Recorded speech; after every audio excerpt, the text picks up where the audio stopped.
എൻ്റെ അടുത്ത് എൻ്റെ അയൽക്കാർ പോലും ചോദിച്ചിട്ട് കൊട്ടയിലെ തെളിവ് എവിടെയെന്ന് എന്നോട് ചോദിച്ചു.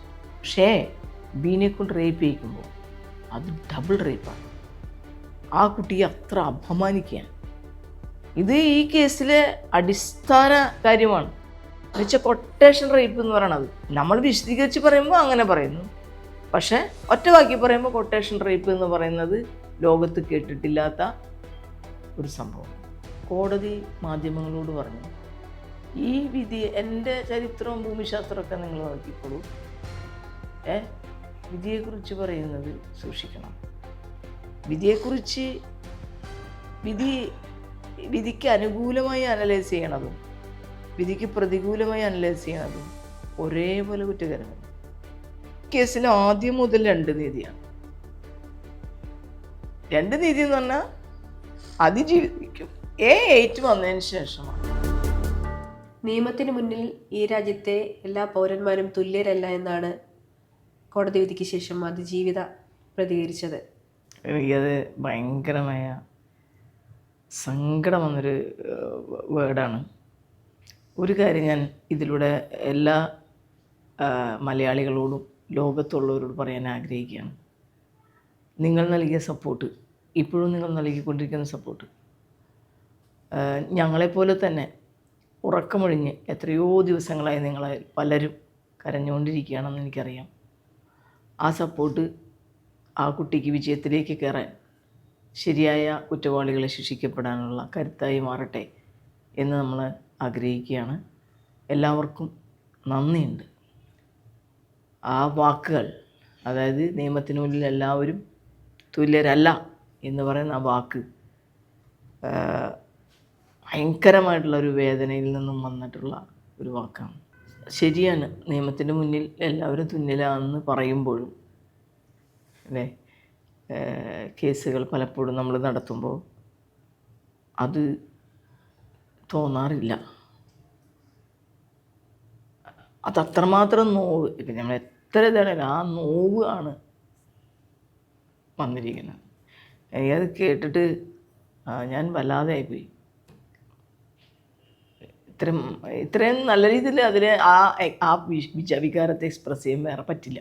ഈ കഴിഞ്ഞ 8 വർഷക്കാലവും നീണ്ടു നിന്നത് അത്ര ചെറുതല്ലാത്തൊരു പോരാട്ടമാണല്ലോ. അതിനെങ്ങനെയാണ് ഓർത്തെടുക്കാൻ കഴിയുക? നിങ്ങളെന്നോട് കഴിഞ്ഞ ഇൻ്റർവ്യൂവിൽ ചോദിച്ചില്ലേ, ദിലീപ് കുറ്റം ചെയ്തിട്ടുണ്ടോ നിങ്ങൾക്ക് ഉറപ്പുണ്ടോ? ഞാൻ പറഞ്ഞു 100% ഉറപ്പാണ്, 100% ഉറപ്പാണ്. കോടതി ദിലീപിൻ്റെ പോലീസിനോട് കൊടുത്ത സ്റ്റേറ്റ്മെൻറ്റ്, കൺഫെഷൻ കണ്ടിട്ടുണ്ടോ എന്ന് എനിക്കറിയില്ല. പൾസസുനിയുടെ കൺഫെഷൻ സ്റ്റേറ്റ്മെൻറ്റ് കണ്ടിട്ടുണ്ടോ എന്ന് എനിക്കറിയില്ല. അങ്ങനെ കണ്ടിട്ടുണ്ടായിരുന്നെങ്കിൽ ഒരുപക്ഷെ ഈ ജഡ്ജ്മെൻ്റ് ഒരിക്കലും പറയാൻ കോടതിക്ക് കഴിയില്ല. മനസ്സിലായ?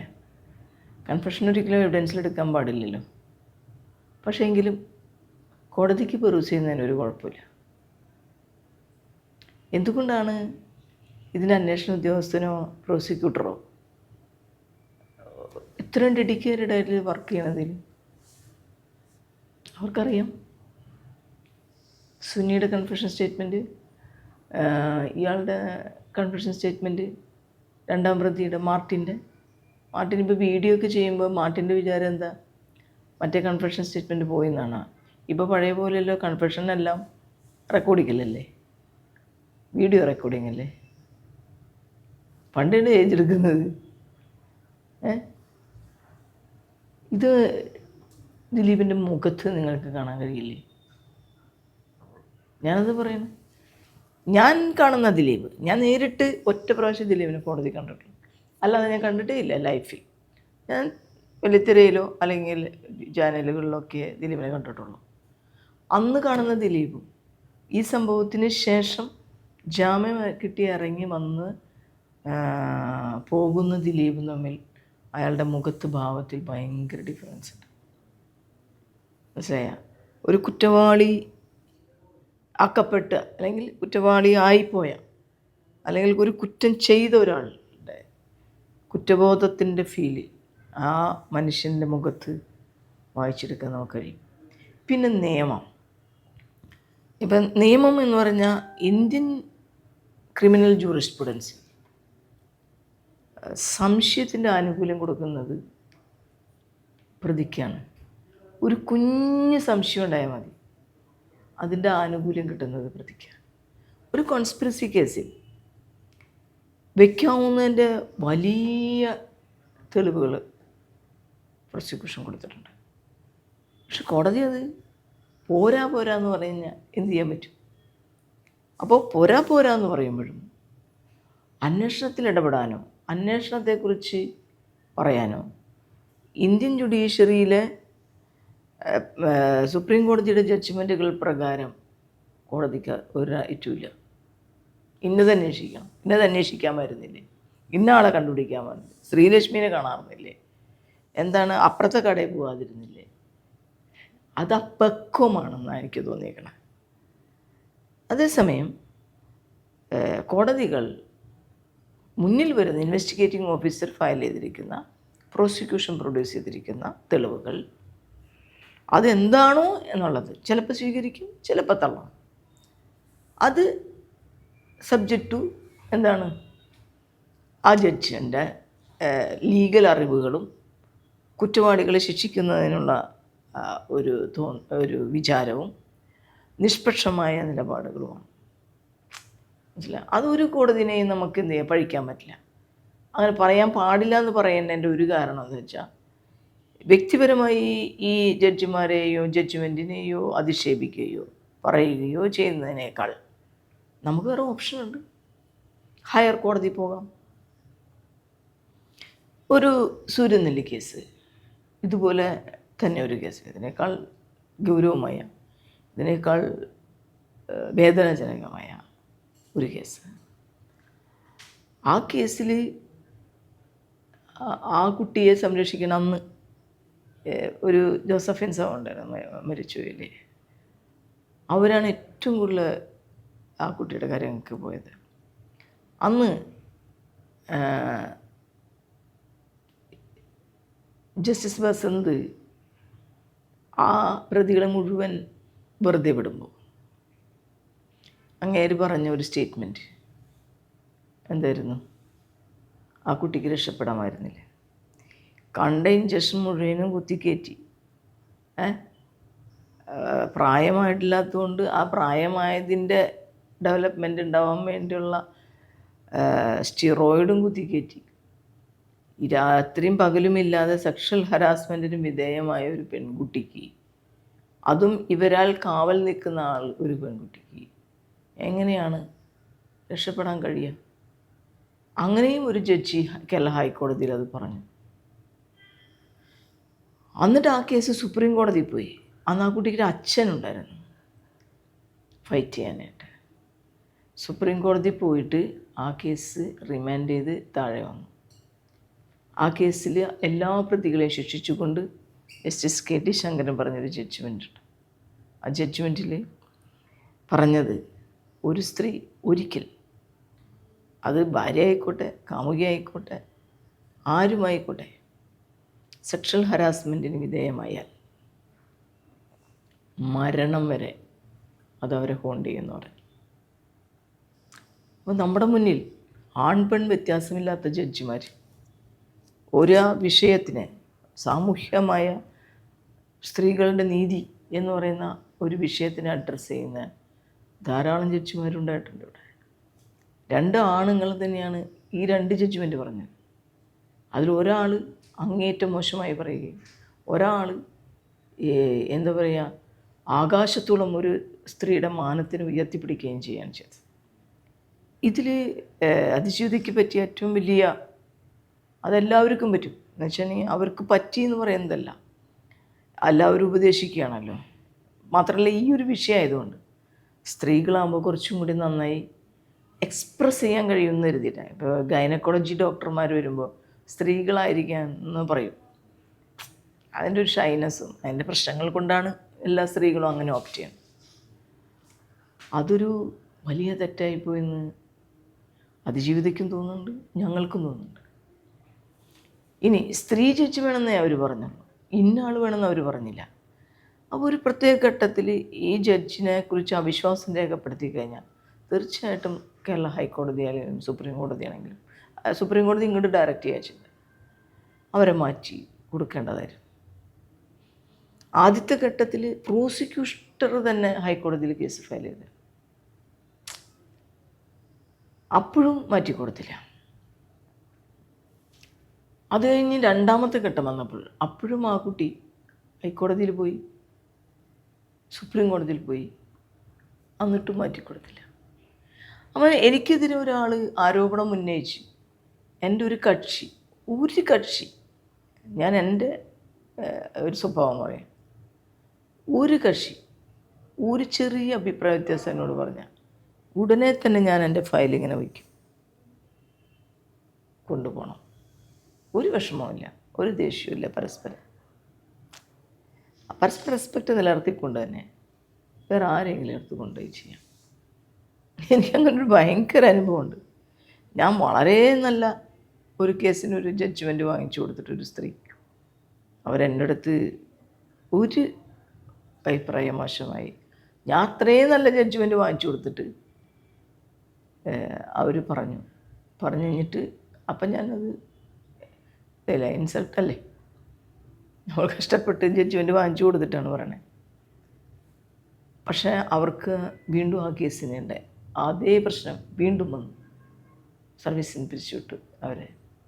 എൻ്റെ അടുത്ത് വന്നു.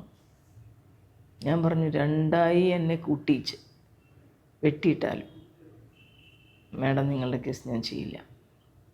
എത്രയോ പ്രാവശ്യം അവരെന്നെ വിളിച്ചു, പല ആളുകളെ കൊണ്ട് വിളിപ്പിച്ചു, ചെയ്തില്ല. ഞാൻ എൻ്റെ ഹൈക്കോടതിയിൽ ഏതെങ്കിലും ഒരു വക്കീൽ, ഇപ്പോൾ അസോസിയേറ്റ്സ് ഒക്കെ ഉണ്ടാവില്ല, ഒരു വക്കാലത്തുണ്ടെങ്കിൽ ജഡ്ജിമാർ പറയും ഇതിലെനിക്ക് പണ്ട് വക്കാലത്തുണ്ടായിരുന്നു, ഞാൻ കേൾക്കണില്ല. അല്ലെങ്കിൽ ഏതെങ്കിലും ഒരു വക്കീൽ ഈ കേസ് കേൾക്കാൻ പാടില്ല എന്ന് ചീഫിൻ്റെ അടുത്തോ വേറെ എവിടെയെങ്കിലും പറഞ്ഞാൽ ഉടനെ തന്നെ അത് അവിടെ. അതെന്ത് ചെയ്യണമെന്നറിയാമോ? നമ്മൾ കറക്റ്റാണ്, വെറുതെ സംശയത്തിൻ്റെ നില ഇത് ഞാൻ തന്നെ ചെയ്യണമെന്ന് എനിക്ക് എന്താ നിർബന്ധം? എൻ്റെ ആവശ്യമില്ലല്ലോ. ഞാൻ തന്നെ നിർബന്ധപൂർവ്വം ഈ കേസ് ചെയ്യണമെന്ന് ഞാൻ പറയണത് എന്തിനാ? അപ്പോൾ ഈ ഞങ്ങൾ അഡ്മിനിസ്ട്രേറ്റീവ് ലെവലിൽ ഇഷ്ടം പോലെ പരാതി വന്നു. എനിക്ക് എൻ്റെ പരാതി ജുഡീഷ്യറിയോടല്ല, ജുഡീഷ്യൽ സിസ്റ്റത്തിനോടല്ല, അഡ്മിനിസ്ട്രേറ്റീവ് സിസ്റ്റത്തിനോടാണ്. ഇപ്പോൾ ഒരു ജുഡീഷ്യൽ ഓഫീസേഴ്സ് എല്ലാവരും കൂടി ഹൈക്കോടതിയിൽ ഒരു പരാതി കൊടുത്തിട്ടുണ്ട്. ജുഡീഷ്യൽ ഓഫീസറായിട്ടുള്ള ഇന്ന ആൾക്കെതിരെ നമുക്ക് എന്ന് പറയാം, പേര് പറയാതെ, അവർക്കെതിരെ സോഷ്യൽ മീഡിയയിലും മറ്റും നടക്കുന്ന വലിയ അറ്റാക്കുണ്ട്. അപ്പോൾ അതുകൊണ്ട് അടിയന്തരമായ ഒരു ഇടപെടൽ വേണമെന്ന് പറഞ്ഞ് അവർ കൊടുത്തിരിക്കുകയാണ്. അല്ലേ? ഈ സോഷ്യൽ മീഡിയയിൽ ഈ കുട്ടിക്കെതിരെ ഒരു തരത്തിലുള്ള പ്രശ്നം ഉണ്ടായിട്ടില്ലേ? ഇനി എത്രയോ പരാതികൾ കൊടുത്തിട്ട് സുപ്രീം കോടതി അതിൻ്റെ മുകളിൽ പ്രസിഡൻറ്റിന് വരെ കൊടുത്ത പരാതിയിൽ, പ്രസിഡൻ്റാണെങ്കിലും ചീഫ് ജസ്റ്റിസ് ആണെങ്കിലും ഹൈക്കോടതിയിലേക്ക് അഡ്മിനിസ്ട്രേറ്റീവ് ലെവലിൽ നടപടി എടുക്കാൻ പറഞ്ഞ് കൊടുത്തിരിക്കുക. എന്തായിന്ന് എത്രയോ പ്രാവശ്യം ചെന്ന് ചോദിക്കും, നടക്കുന്നുണ്ട് എന്നുള്ള മറുപടി 8 വർഷമായി, 6 വർഷമായി, 3 വർഷമായി, 4 വർഷമായി, 1 വർഷമായി, ഒരു നടപടി അതും ഉണ്ടായിട്ടില്ല. അത് തെറ്റാണ്. കാരണം ഞാൻ ഈ ജുഡീഷ്യൽ സിസ്റ്റത്തിൽ നിൽക്കുന്നൊരു വ്യക്തി എന്ന നിലയിൽ ജുഡീഷ്യറിയുടെ അന്തസ്സ് നിലനിർത്തേണ്ടതും വിശ്വാസ്യത നിലനിർത്തേണ്ടതും ആ ജുഡീഷ്യൽ സിസ്റ്റത്തിലിരിക്കുന്ന ഓരോ ആളുകളുടെയും ഉത്തരവാദിത്തമാണ്. ഇപ്പോൾ അഡ്മിനിസ്ട്രേറ്റീവ് ചുമതലയുള്ള ജഡ്ജി ഇങ്ങനൊരു പരാതി കിട്ടിയാൽ കൊള്ളാം തള്ളാം, അത് വേറെ കാര്യം. പക്ഷെ അന്വേഷണം നടത്തി അതിൻ്റെ ഒരു കൺക്ലൂഷനിലെത്തി പരാതി കൊടുത്ത ആളെ ഇന്നത് സംഭവിച്ചിട്ടുണ്ടെന്ന് അറിയിക്കുക എന്ന് പറയുന്നത് മിനിമം ഡെമോക്രാറ്റിക് ആയിട്ടുള്ള കാര്യമാണ്. അതുണ്ടായിട്ടില്ല ഇതുവരെ. അതെന്തുകൊണ്ടാണ് സംഭവിക്കണം? എന്നിട്ട് അതാണ് അതിജീവിതം പറഞ്ഞല്ലേ, 2 നീതി എന്ന് പറയുന്നത്. ഇപ്പുറത്ത് നിൽക്കുന്നൊരു സ്ത്രീയാണ്, ഇപ്പുറത്ത് നിൽക്കുന്നൊരു സ്ത്രീയാണ്. ഇപ്പുറത്ത് നിൽക്കുന്നൊരു ജഡ്ജാണ്, ഇപ്പുറത്ത് നിൽക്കുന്നത് അങ്ങേറ്റം അപമാനിക്കപ്പെട്ട ഒരു സ്ത്രീയാണ്. ഇവർക്ക് രണ്ടുപേർക്കും 2 നീതി പറ്റുമോ? പറ്റില്ലല്ലോ, പാടില്ലല്ലോ. ഹൈക്കോടതി ചെയ്യാൻ പാടില്ല. അപ്പോൾ പിന്നെ ഹൈക്കോടതിയിൽ നീതി തേടിയ ആളുകൾ എങ്ങനെ വരും? ഇവിടെ പീസ്ഫുള്ളായിട്ടുള്ള ഡെമോക്രാറ്റിക് സിസ്റ്റം എങ്ങനെ മുന്നോട്ട് പോകും? ആളുകളെല്ലാവരും തീവ്രവാദികളായി പോകും. നമ്മുടെ വിശ്വാസമാണ് ഇല്ലാതാവുന്നത്. അതെ, അവിടെ പോയിട്ട് ഒരു കാര്യമില്ല. ആ വിശ്വാസത്തെ നിലനിർത്തേണ്ട ഉത്തരവാദിത്വം പാർലമെൻറ്റിൽ പാസ്സാക്കപ്പെട്ടിട്ടുള്ള നിയമത്തിൻ്റെ ഇൻറ്റൻഷൻ എന്താണെന്ന് മനസ്സിലാക്കി അതിനെ ഇൻ്റർപ്രറ്റ് ചെയ്ത് അതിനാവശ്യമായ രീതിയിൽ അത് ഇംപ്ലിമെൻറ്റ് ചെയ്യുന്ന ജോലിയാണ് ഈ ജുഡീഷ്യറി ചെയ്യുന്നത്. ആ പാർലമെൻറ്റിൽ ഇത്തരം നിയമങ്ങൾ പാസ്സാക്കുമ്പോൾ അതിൻ്റെ പ്രൈമറി ഇമ്പോർട്ടൻസ് ഈ രാജ്യത്തെ സ്ത്രീകളുടെ സുരക്ഷ ഉറപ്പാക്കുക എന്നുള്ളതാണ്, അവർക്ക് നീതി ലഭിക്കുക എന്നുള്ളതാണ്. ഇത്തരത്തിലുള്ള ക്രൈംസ് അവർക്കെതിരെ നടക്കുമ്പോൾ അത്തരം ക്രൈം ചെയ്യുന്ന ആളുകൾക്ക് പരമാവധി ശിക്ഷ കൊടുക്കുക എന്നുള്ളതാണ്. ആ ശിക്ഷ എന്തിനാണ് കൊടുക്കണേ? അവരിനി ചെറിയ ശിക്ഷയാണെങ്കിൽ പുറത്തു വന്ന് വീണ്ടും ഇത് ചെയ്യാതിരിക്കാൻ. എന്തിനും ഗോവിന്ദചാമിന് മരണം വരെ ജീവപര്യന്തം കൊടുത്ത്? അയാൾ ഇനിയും ഒരു സ്ത്രീയേനും ഇങ്ങനെ ചെയ്യരുത് എന്ന് കരുതിയല്ലേ. ഈ കേസിൽ ഈ പൾസർ സുനി എന്ന് പറയുന്ന A1 ഇൻ്റർവ്യൂ കൊടുത്തേക്കണത് ഇയാൾ അതിക്ക് മുന്നും പലരെയും ചെയ്തിട്ടുണ്ടെന്നാ. അപ്പം അയാൾ ശരിക്കും പറഞ്ഞു കഴിഞ്ഞാൽ അത്രയും ക്രൂരനായിട്ടുള്ളൊരു കുറ്റവാളിയല്ലേ. ആൻറ്റിസിഡൻസ് അയാൾ തന്നെ പറയാം. പുറത്തു വന്ന് അയാൾ ഇതേ കുറ്റം ചെയ്യില്ല എന്ന് ഉറപ്പ് കൊടുക്കാൻ ഈ സിസ്റ്റത്തിന് കഴിയും, ഈ ജഡ്ജിക്ക് കഴിയും. സുന്ദരനായ ഷേവ് ചെയ്ത് 5000 രൂപയുടെ ഷർട്ടും ഇട്ട് 10000 രൂപയുടെ പാൻറ്റും ഇട്ട് ലക്ഷക്കണക്കിന് രൂപ വിലയുള്ള കാറിൽ സഞ്ചരിച്ചു വരുന്ന ഇത്രയും ക്രൂരമായ ഒരു കുറ്റവാളി അയാൾ ഇനിയും ഈ തെറ്റ് ചെയ്യില്ല എന്ന് ഉറപ്പ് പറയാൻ ഈ ജഡ്ജ്മെൻറ്റ് പറഞ്ഞവർക്ക് പറ്റും. ഒരു കാര്യം ഉറപ്പായില്ലേ, ജഡ്ജ്മെൻറ്റിൽ ഇവർ കുറ്റം ചെയ്തു എന്നുള്ള കാര്യം ഉറപ്പായില്ലേ. ഇനി ഇവർ കുറ്റം ചെയ്യാൻ കോൺസ്പിറസി നടത്തിയത് ആരാണെന്ന് മാത്രമല്ലേ ഉള്ളൂ ഒരു പ്രശ്നം. പ്രൈം കോൺസ്പിറേറ്റർ അതുമാത്രമല്ലേ കോടതി ഈ ജഡ്ജ്മെൻറ്റിൽ അഫം ചെയ്ത് അവർക്ക് ബോധ്യപ്പെട്ടില്ല എന്ന് പറഞ്ഞത്. ചെയ്തില്ല എന്നവർ പറയുന്നില്ല, അതിൻ്റെ ഒരു സംശയാതീതമായി അത് പ്രൂവ് ചെയ്തില്ല എന്നേ പറഞ്ഞുള്ളൂ. ആളുകൾ പറയുന്നത് പ്രോസിക്യൂഷൻ ഒരു തെളിവും ഹാജരാക്കിയില്ല എന്നാണ്. അങ്ങനെയാണോ കോടതി പറഞ്ഞത്? കോടതി ജഡ്ജ്മെൻറ്റിൽ പ്രോസിക്യൂഷൻ എത്ര തെളിവുകൾ ഹാജരാക്കി എന്ന് പറയുന്നുണ്ട്. പക്ഷേ ഈ തെളിവുകൾ ഒന്നും പോരാ എന്നല്ലേ കോടതി പറഞ്ഞുള്ളൂ. അല്ലാണ്ട് തെളിവില്ല എന്ന് പറഞ്ഞോ? ഈ തെളിവ് പോരാ, ഇത് ഇങ്ങനെ അന്വേഷിച്ചിരിക്കണമായിരുന്നു, ഈ കമ്പി ഇങ്ങനെ വളച്ചെടുക്കണമായിരുന്നു. നിങ്ങൾ അവിടെ നിന്ന് പോയി എന്തുകൊണ്ട് ഫോൺ എടുത്തില്ല, അല്ലെങ്കിൽ ടവർ നോക്കിയില്ല, അല്ലെങ്കിൽ പിന്നാലെ പോയില്ല, ഇന്ന സാക്ഷിനെ എന്തുകൊണ്ട് വിശദീകരിച്ചില്ല? അതങ്ങനെ പറയാൻ പറ്റില്ല. ഇൻവെസ്റ്റിഗേഷനാണ് തീരുമാനിക്കുന്നത്. അതിൽ കോടതി എങ്ങനെ ഇടപെടും? കോടതിയുടെ മുന്നിലുള്ള ഈ തെളിവുകൾ പ്രകാരം ഏതെങ്കിലും തരത്തിൽ ഈ കോൺസ്പിറസിയുടെ ഏറ്റവും പ്രധാനപ്പെട്ട ആളുകളെല്ലാവരും കോൺസ്പിറസി തെളിയിക്കാൻ പറ്റില്ല. TPയുടെ കേസിൽ കോൺസ്പിറസി തെളിഞ്ഞില്ലേ? ഒരുപാട് കേസ് കോൺസ്പിറസി തെളിഞ്ഞിട്ടുണ്ട്. ഇല്ലാന്നൊക്കെ ഈ ആൾക്കാർ വെറുതെ അടിക്കണതാ. ഇച്ചിരി ബുദ്ധിമുട്ടാവണം. എങ്ങനെയാണെന്നറിയുമോ?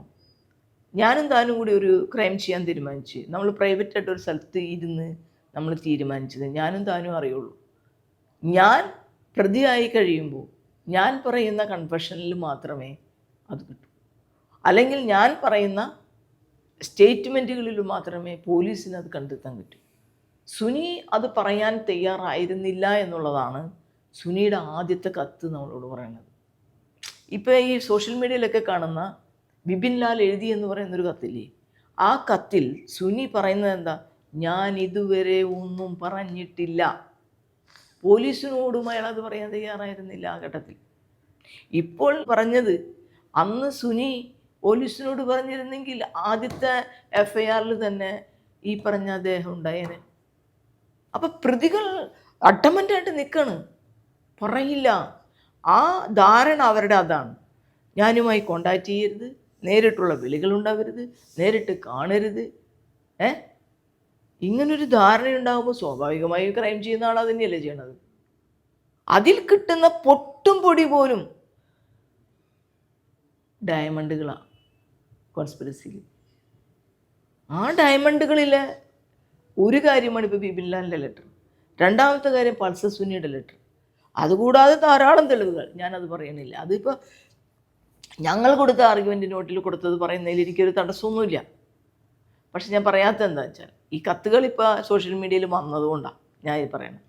എന്നെ സംബന്ധിച്ച് എൻ്റെ കക്ഷിയായ അല്ലെങ്കിൽ ഈ സൊസൈറ്റിയിൽ എൻ്റെ മകളായി പോലും ഞാൻ കാണുന്ന ആ കുട്ടിക്ക് നീതി കിട്ടണം, നീതി കിട്ടണം. അതുകൊണ്ടാണ് ഈ ആളുകൾ എന്നെ കളിയാക്കി ചോദിക്കുന്നുണ്ട്, താ കൊട്ടയിൽ തെളിവുണ്ടെന്നുണ്ട്. തെളിവൊന്നുമില്ല എന്നാണല്ലോ കോടതി പറയണം. ആളുകൾ ജഡ്ജ്മെൻ്റ് ഒന്നും വായിച്ചു നോക്കിയിട്ടില്ല. 1714 പേജില്ലേ. ആർക്കാണ് ഇതൊക്കെ വായിക്കാൻ സമയം? ആരതൊക്കെ അനലൈസ് ചെയ്യണത്? ഈ ശ്രീജിത്ത് പണിക്കരെ പോലുള്ള ആളുകൾ ചാനലിൽ ഇരുന്നിട്ട് ഇതിങ്ങനെ പറഞ്ഞുകൊണ്ടിരിക്കുന്നുണ്ട്. അതൊന്നും ഒരാർക്കും കുഴപ്പമില്ല. നമ്മൾ എതിർത്തൊരു കാര്യം പറഞ്ഞാൽ, പ്രോസിക്യൂഷൻ്റെ തെളിവിനെ കുറിച്ച് ഞാൻ പറഞ്ഞാൽ അല്ലെങ്കിൽ വേറെ ആരെങ്കിലും പറഞ്ഞാൽ അപ്പോൾ വലിയ കുഴപ്പം. തെളിവില്ല എന്നിവർ പറയുമ്പോൾ ഞാൻ പറയുന്നത് തെളിവുണ്ട്, ആ തെളിവ് കോടതി ആക്സെപ്റ്റ് ചെയ്തില്ല, അത്രയേ ഉള്ളൂ. പക്ഷെ പ്രോസിക്യൂഷനെ സംബന്ധിച്ച് ഒരു പ്രതി സഹകരിക്കാത്തടത്തോളം കാലം ഇനി പിന്നെ ചെയ്യണ്ടേ കോടതി? അപ്പോൾ കോടതി ചെയ്യേണ്ട കാര്യം കൺഫെഷൻ കണ്ടു നോക്കണം, അല്ലേ? ഈ പ്രതികളുടെ കൺഫെഷൻ കണ്ടു നോക്കിയാൽ കോടതിക്ക് മനസ്സിലാവും ഇവർ ചെയ്തിട്ടുണ്ടോ ഇല്ല. മേൽക്കോടതിയിൽ ചിലപ്പോൾ മിക്കവാറും അത് കാണും. മനസ്സിലായില്ലേ? അതിൽ നിന്ന് മനസ്സിലാവും ശിക്ഷിക്കണോ വേണ്ടെന്നുള്ളത് വേറെ കാര്യം. മനസ്സിലായ? ശിക്ഷിക്കാനുള്ള തെളിവുണ്ടോ എന്നൊക്കെ കോടതി പരിശോധിക്കും. എനിക്ക് അന്നും ഞാൻ കോടതിയിലേക്ക് കയറുന്ന ആ നിമിഷത്തിലും ഒരിക്കലും ഇങ്ങനത്തെ ഒരു വിധി ഉണ്ടാവുമെന്ന് ഞാൻ പ്രതീക്ഷിച്ചതേയല്ല. 2 കാരണങ്ങൾ അതിൽ എന്ന് വെച്ചാൽ, ഇത്രയധികം തെളിവുകൾ ഉണ്ടല്ലോ, കുറേയൊക്കെ ഇല്ലയെന്ന് വെച്ചാലും ഈ കത്ത് എങ്ങനെയാണ് ആക്സെപ്റ്റ് ചെയ്യാതിരിക്കുക എന്നുള്ളത് എനിക്കൊരു വലിയ ആശങ്കയായിരുന്നു. ഞാൻ അങ്ങനെ വിശ്വസിച്ചിട്ടുണ്ട്. കത്തിനെക്കുറിച്ച് ജഡ്ജ്മെൻറ്റ് പറയുന്നത് ഹാൻഡ് റൈറ്റിംഗ് വിശ്വസിക്കാൻ പറ്റില്ല. അപ്പോൾ ആ കത്തിൻ്റെ ഹാൻഡ് റൈറ്റിംഗ്, അതൊറ്റ കാര്യം ഞാൻ പറയാം, ആ ഹാൻഡ് റൈറ്റിംഗ് വിശ്വസിക്കാൻ പറ്റില്ല എന്ന് കോടതി പറയുന്നത് ഒരു ശാസ്ത്രീയ അടിത്തറയിലല്ല. ശാസ്ത്രീയ അടിത്തറയിൽ എങ്ങനെയാണ് നമ്മളൊരു ഹാൻഡ് റൈറ്റിംഗ് ഇത് ചെയ്യുക? ഒരാളുടെ കത്ത്, ഇപ്പോൾ കുറേ കത്തുകൾ ഇവിടെ കൊണ്ടുവച്ചു, അതിൽ ഇന്നാളുടെ കത്താണോ എന്ന് കണ്ടുപിടിക്കണമെങ്കിൽ, എൻ്റെ കത്താണോ എന്ന് കണ്ടുപിടിക്കണമെങ്കിൽ എൻ്റെ ഇപ്പോഴത്തെ ഹാൻഡ് റൈറ്റിങ്ങിൽ ഞാൻ എഴുതിയിട്ട് അത് ഹാൻഡ് റൈറ്റിംഗ് എക്സ്പേർട്ടിന് വിടണം. ഹാൻഡ് റൈറ്റിംഗ് എക്സ്പേർട്ടിന് വിടുന്ന ആ തെളിവാണ് തെളിവെന്ന് പറയണത്, അല്ലേ? അത് കോടതി തെളിവാണ്, അതെല്ലാ കേസിലും തെളിവാണ്. തിരിച്ച് അവർ 2 കക്ഷികളല്ലേ, 2 കക്ഷികളുണ്ടാവുമ്പോൾ എതിർഭാഗത്തിനൊരു തർക്കമുണ്ട്, ഇത് ശരിയല്ല, ഇത് ഇയാളുടെ ഹാൻഡ് റൈറ്റിംഗ് അല്ല എന്ന് പറയുമ്പോൾ ഇതേ ആളുകൾക്ക് 2 ഓപ്ഷനുണ്ട്. ഇയാളുടെ വേറെ ഏതെങ്കിലും ഒരു ഹാൻഡ് റൈറ്റിംഗ് എക്സ്പേർട്ടിനെ കൊണ്ട് തെളിയിച്ച്, അത് റിലയബിൾ ആയിട്ടുള്ള സാധനം, അത് കൊണ്ടുവന്ന് ഇതിനോട് കോൺട്രഡിക്റ്റ് ചെയ്യാം. അതല്ലെങ്കിൽ ഈ കത്ത് തന്നെ വെച്ച് വേറെ അയാളുടെ ഒരു ഹാൻഡ് റൈറ്റിംഗ് എടുത്ത് അവർക്കിഷ്ടമുള്ള സ്ഥലത്ത് കൊണ്ടുപോയി ഇത് ഹാൻഡ് റൈറ്റിംഗ് എക്സ്പെർട്ടിനോട് ചോദിച്ച് പ്രൈവറ്റ് ആകുമ്പോൾ വേണമെങ്കിൽ അവർക്ക് സ്വാധീനിക്കുകയും ചെയ്യാം. അറ്റ്ലീസ്റ്റ് അതെങ്കിലും ചെയ്യണമായിരുന്നു. എന്നിട്ട് അവർ കൊണ്ടുവരിക, ഇതയാളുടെ കത്തല്ല എന്ന് പറയാം. ഇതൊന്നും ഈ കേസിലില്ലല്ലോ. പകരം ഒരു വ്യക്തി പറയാണ്, ഇയാൾ ക്രിമിനലായതുകൊണ്ട് ഈ കത്ത് ഇത്രയും നല്ല ഹാൻഡ് റൈറ്റിംഗ് ഉണ്ടാവാൻ സാധ്യമല്ല. ക്രിമിനലായതുകൊണ്ട് ഹാൻഡ് റൈറ്റിങ്ങിന് എന്താ? ക്രിമിനലായ ഒരാൾക്ക് ഹാൻഡ് റൈറ്റിംഗ് നല്ലതാവാൻ പാടില്ല. അങ്ങനെ ഒരിക്കലും ഒരു കേസിനെ അനലൈസ് ചെയ്യണത് ശരിയല്ല. നമ്മൾ ഈ തെളിവുകളും, അതായത് കോടതിയിൽ ഇപ്പോഴത്തെ വിധിയൊക്കെ വെച്ചിട്ടാണല്ലോ ഇനി നമ്മുടെ ഹയർ കോടതിയിലേക്ക് പോവുക. അപ്പോൾ ഈ വിധിയെല്ലാം അവിടെയും പരിഗണിക്കപ്പെടില്ലേ? തീർച്ചയായിട്ടും ഇതെല്ലാം അവിടെ പരിഗണിക്കപ്പെടും. അത് കുറേ കൂടി ഉയർന്നൊരു കോടതിയാണ്. ഇവിടെ നിന്നുള്ള മിസ്റ്റേക്ക് ഉണ്ടെങ്കിൽ തന്നെ, ചെറിയൊരു ഇതാണ് ഞാൻ പറഞ്ഞത്, ഇതിന് ഞാൻ അതിനെ അനലൈസ് ചെയ്യണമില്ല. നമുക്ക് കോടതിനെ കുറ്റം പറയില്ല ഞാൻ. കാരണം അത് കോടതിയുടെ കാഴ്ചപ്പാടാണ്. എനിക്കതിനെ വിമർശിക്കേണ്ട കാര്യമില്ല. ഇപ്പം അമൃതയ്ക്ക് ഒരു വിഷയത്തെക്കുറിച്ച് ഒരു കാഴ്ചപ്പാടുണ്ട്. അപ്പം നമ്മുടെ സിസ്റ്റത്തിൽ അത് ആ സീറ്റിലിരിക്കുന്ന ജഡ്ജിയുടെ കാഴ്ചപ്പാട് ഏതോ അത് ജഡ്ജ്മെൻ്റായിട്ട് വരും. അപ്പം ഞങ്ങളെ സംബന്ധിച്ച് തോറ്റവർ ജയിക്കും, ജയിച്ചവർ തോക്കും മുകളിലെ കോടതിയിലേക്കൊക്കെ പോകുമ്പോൾ. അതൊക്കെ സ്വാഭാവികമായി സംഭവിക്കുന്നൊരു കാര്യമാണ്. അതിലപ്പുറം ഇതിൽ വേറൊരു കാര്യവുമില്ല.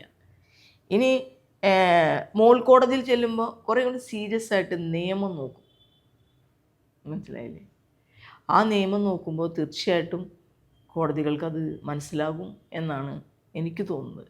കൊട്ടയിലെ എൻ്റെ അടുത്ത് എൻ്റെ അയൽക്കാർ പോലും ചോദിച്ചിട്ട്, കൊട്ടയിലെ തെളിവ് എവിടെയെന്ന് എന്നോട് ചോദിച്ചിട്ട്, അയൽക്കാരെ, എനിക്ക് കൊട്ടയിലെ തെളിവ് എൻ്റെ കയ്യിലുണ്ട്, ഇപ്പോഴും ഉണ്ട്, എനിക്ക് നല്ല ഉറപ്പുണ്ട്. പക്ഷെ ആ തെളിവ് ഞാൻ ഈ കേസിൽ ഞാൻ അതിജീവിതയുടെ വക്കാലത്ത് എടുത്തിട്ടില്ലായിരുന്നെങ്കിൽ ഞാൻ ആ തെളിവ് വിളിച്ചു പറഞ്ഞേനെ. മനസ്സിലായ? എനിക്ക് ആ കുട്ടിക്ക് ഞാൻ നേരത്തെ പറഞ്ഞ പോലെ നീതി കിട്ടുക തന്നെ വേണമെന്ന് വിശ്വാസമുള്ളതുകൊണ്ട്, ആഗ്രഹമുള്ളതുകൊണ്ട്, ഒരു കോൺട്രഡിക്ഷൻ എൻ്റെ വായിൽ നിന്ന് വന്ന് ഉണ്ടാകാതിരിക്കാൻ ഇപ്പം എന്താ ചെയ്യണത്? ഞാൻ ആർക്കെങ്കിലും ഒരു ഇൻ്റർവ്യൂ പറഞ്ഞാൽ 250ഓളം യൂട്യൂബ് ചാനലുകളാണ്. ഞാൻ എന്തെങ്കിലും ഒന്ന് പറഞ്ഞാൽ അതിൻ്റെ അവസാനം ആദ്യം ഒന്നുമില്ലാതെ ഇടയിൽ നിന്ന് കട്ട് ചെയ്ത് അതിങ്ങനെ പ്രചരിപ്പിച്ച്, അപ്പോഴും വലിയ തെറ്റാണ് ചെയ്യണത്. ശരിക്കും പറഞ്ഞാൽ ഫേസ്ബുക്കിലൂടെയൊക്കെ ഇത് പ്രചരിപ്പിക്കുന്നത് ഫേസ്ബുക്കിൽ നിന്ന് തന്നെ കണ്ടംപ്റ്റ് വരുന്നതാണ്. അതിജീവിതമായിട്ട് ബന്ധപ്പെട്ട് അവരെ ഇൻസൾട്ട് ചെയ്യുന്നതോ വിക്റ്റിമായിട്ട് ബന്ധപ്പെട്ട് അവരെ ഇൻസൾട്ട് ചെയ്യുന്നതായിട്ടുള്ള ഒരു വാചകമോ ഒരു കാര്യമോ ഒരാൾ പ്രചരിപ്പിക്കാൻ പാടില്ല. മനസ്സിലായ? ഇത് ഞാൻ കണ്ടിട്ടേ ഇല്ല സത്യം പറഞ്ഞ ഈ വീഡിയോ. ഞാൻ ഇലക്ഷൻ സമയത്ത് നിൽക്കുന്ന ഒരു സമയത്ത് ആ കുട്ടി വന്ന് എടുത്തിട്ട് പോയി എന്നാണ് പറയണത്. ഞാൻ അയാൾ ചെയ്ത തെറ്റിൻ്റെ ഗ്രാവിറ്റി അത് പറയാണ്. മനസ്സിലായ? അതാണ് ഞാൻ പറഞ്ഞത്. റേപ്പ് ചെയ്യുമ്പോൾ അത് റേപ്പ് മാത്രമാണ്, അതിൻ്റെ ശിക്ഷ കേട്ടുള്ളൂ. പക്ഷേ ബീനെ കൊണ്ട് റേപ്പ് ചെയ്യിക്കുമ്പോൾ അത് ഡബിൾ റേപ്പാണ്. ആ കുട്ടിയെ അത്ര അപമാനിക്കുകയാണ്. ഇത് ഈ കേസിലെ അടിസ്ഥാന കാര്യമാണ്. എന്നുവെച്ചാൽ കൊട്ടേഷൻ റേപ്പ് എന്ന് പറയണത് നമ്മൾ വിശദീകരിച്ച് പറയുമ്പോൾ അങ്ങനെ പറയുന്നു, പക്ഷേ ഒറ്റ വാക്കി പറയുമ്പോൾ കൊട്ടേഷൻ റേപ്പ് എന്ന് പറയുന്നത് ലോകത്ത് കേട്ടിട്ടില്ലാത്ത ഒരു സംഭവമാണ്. എത്ര ക്രിമിനൽസ് മാത്രമുള്ള ഒരു ലോകത്തും രാജ്യത്തും ഇങ്ങനത്തെ ഒരു സംഭവം സ്ത്രീക്കെതിരെ നടന്നിട്ടില്ല. ഈ കേസിലെ വിധി വന്നതിന് ശേഷം ഈ വിധിയെ പലരും കീറി മുറിച്ച് പോസ്റ്റ്മോർട്ടം ചെയ്യുന്നതാണ് സാമൂഹിക മാധ്യമങ്ങളിൽ. ശരിക്കും പറഞ്ഞാൽ അതിജീവിതം കടന്നു വന്ന ഈ ഒരു സിറ്റുവേഷൻ കെട്ടിച്ചമച്ചതാണ് എന്നുള്ളൊരു കഥ പോലും വരുന്നുണ്ട്. ജഡ്ജ്മെൻറ്റ് പറഞ്ഞപ്പോൾ ഞാൻ ഉണ്ടായിരുന്നില്ല കോടതിയിൽ, ഞാൻ പോയില്ല. കാരണം ഞങ്ങൾ പ്രോസിക്യൂട്ടറുമായിട്ട് ധാരണ എത്തി. ഞാൻ പ്രോസിക്യൂട്ടർ അസിസ്റ്റ് ചെയ്യണ ഒരാൾ മാത്രമാണ്. അപ്പോൾ മാക്സിമം പനിഷ്മെൻറ്റ് കൊടുക്കാനല്ലേ നമ്മൾ പറയാൻ തീരുമാനിച്ചത്. ഞാൻ ആ കോടതിയിൽ അത്ര കാലം ഇരുന്നിട്ടും അതിജീവിതയുടെ വക്കീലിന് എന്തെങ്കിലും ഹിയറിംഗ് ഉണ്ടോ, എന്തെങ്കിലും ആർഗ്യുമെൻ്റ് നോട്ടുണ്ടോ എന്ന് ഉണ്ടെങ്കിൽ ഫയൽ ചെയ്യാമെന്ന് കോടതി പറഞ്ഞിട്ടില്ല. ഒരിക്കലും എന്നെ പരിഗണിച്ചിട്ടുമില്ല. എനിക്ക് ഈ വിധി കേൾക്കാനുള്ള മനഃശക്തിയും ഉണ്ടായിരുന്നില്ല. എല്ലാവരും പറയും ഇതൊക്കെ ഒരു വക്കീൽ പണിയല്ലേ, നമ്മൾ അങ്ങനെ ചെയ്താൽ മതിയെന്ന്. പക്ഷെ എന്നെ ചേച്ചിന്ന് വിളിച്ച ഒരു കുട്ടിയുടെ ഒരു വിഷയത്തിൽ ആ വിധി കേൾക്കാനുള്ള ശക്തി സത്യത്തിൽ എനിക്കുണ്ടായിരുന്നില്ല. അതുകൊണ്ട് കൂടിയാണ് ഞാൻ പോകാതിരുന്നത്. പക്ഷെ അന്ന് കോടതി മാധ്യമങ്ങളോട് പറഞ്ഞു, ഈ വിധി എൻ്റെ ചരിത്രവും ഭൂമിശാസ്ത്രമൊക്കെ നിങ്ങൾ നോക്കിക്കോളൂ, വിധിയെക്കുറിച്ച് പറയുന്നത് സൂക്ഷിക്കണം. വിധിക്ക് അനുകൂലമായി അനലൈസ് ചെയ്യണതും വിധിക്ക് പ്രതികൂലമായി അനലൈസ് ചെയ്യണതും ഒരേപോലെ കുറ്റകരമല്ലേ? അല്ലേ? ഒരു ചാനലുകൾ എല്ലാവരും ഒരിക്കലും ഈ ജഡ്ജ്മെൻ്റ് ഇങ്ങനെ അനലൈസ് ചെയ്യാൻ പാടില്ല. അത് അതിജീവിതം പറഞ്ഞാൽ പിന്നെയും അതിലേക്ക് തന്നെ വരാം. രണ്ട് നീതിയുണ്ടോ നാട്ടിൽ? രണ്ട് നീതിയില്ലല്ലോ. ഇങ്ങനെ പറയുന്നത് വഴി, അതായത് തെളിവുകളില്ല എന്ന് സമർത്ഥിക്കാൻ വേണ്ടി ഇങ്ങനെ അനലൈസ് ചെയ്ത് പറയുന്നത് വഴിയും അതിജീവിതനെ അപമാനിക്കുകയല്ലേ? എന്നിട്ട് കോടതി നടപടി എടുത്തിട്ടുണ്ടോ? അതേസമയം ആരെങ്കിലും എതിരായിട്ടൊന്ന് പറഞ്ഞു നോക്കിയേ, നടപടി ഉടനെ വന്നിരിക്കും. അതെന്താ അത് രണ്ട് നീതിയാണ്? ശരിയല്ലല്ലോ അത്. ഇതിലെ ഈ കേസിൽ ആദ്യം മുതൽ രണ്ട് നീതിയാണ്. രണ്ട് നീതി എന്ന് പറഞ്ഞാൽ അതിജീവിക്കും A8 വന്നതിന് ശേഷമാണ്. മനസ്സിലായില്ലേ? അപ്പം ഇത്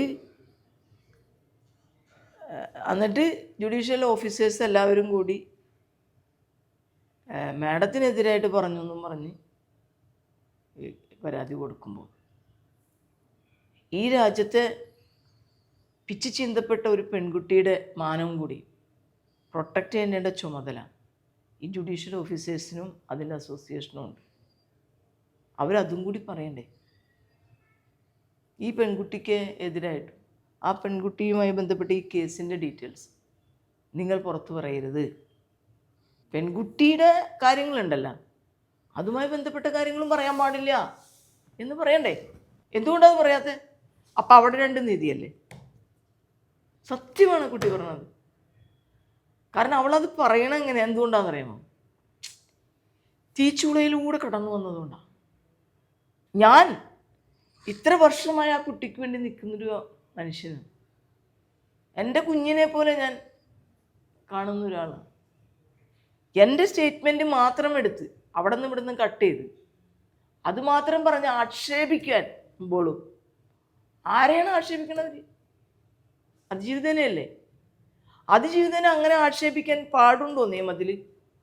IT ആക്ട് പ്രകാരം പാടില്ല, സംസാരിക്കാൻ പോലും പാടില്ല. ശരിക്കും പറഞ്ഞു കഴിഞ്ഞാൽ ഇവിടുത്തെ എല്ലാ ചാനലുകൾക്കും എതിരായിട്ട് കേസെടുക്കാവുന്ന വകുപ്പ് ഇപ്പം തന്നെ വന്നിട്ടുണ്ട്. ഇന്നലെ വേറൊരു ചാനലിൽ എന്നെ വിളിച്ചിട്ട് ഞാൻ വിചാരിച്ചു എന്തെങ്കിലും കാര്യം സംസാരിക്കാൻ. ഞാൻ ആദ്യമേ പറഞ്ഞിട്ടുണ്ട്, ജഡ്ജ്മെൻറ്റുമായി ബന്ധപ്പെട്ട ഒരു ഡിസ്കഷനും ഞാനില്ല. മനസ്സിലായല്ലേ? അവിടെ ഞാൻ കയറുന്ന സമയത്ത് ഏതോ ഒരാളിരുന്ന് ജഡ്ജ്മെൻറ്റിനെ കുറിച്ച് ഇങ്ങനെ പറഞ്ഞുകൊണ്ടിരിക്കുന്നു. ഈ ജഡ്ജ്മെൻറ്റിനെ കുറിച്ച് അങ്ങനെ പറയുമ്പോൾ ആ കുട്ടിയെ അപമാനിക്കില്ലേ? അത് സുപ്രീം കോടതി ജഡ്ജ്മെൻറ്റിനെതിരല്ലേ? എന്താ ഹൈക്കോടതി ഒന്നും ഇടപെടാത്തത്? രണ്ട് സ്ത്രീകൾ ഒരുപോലല്ലേ?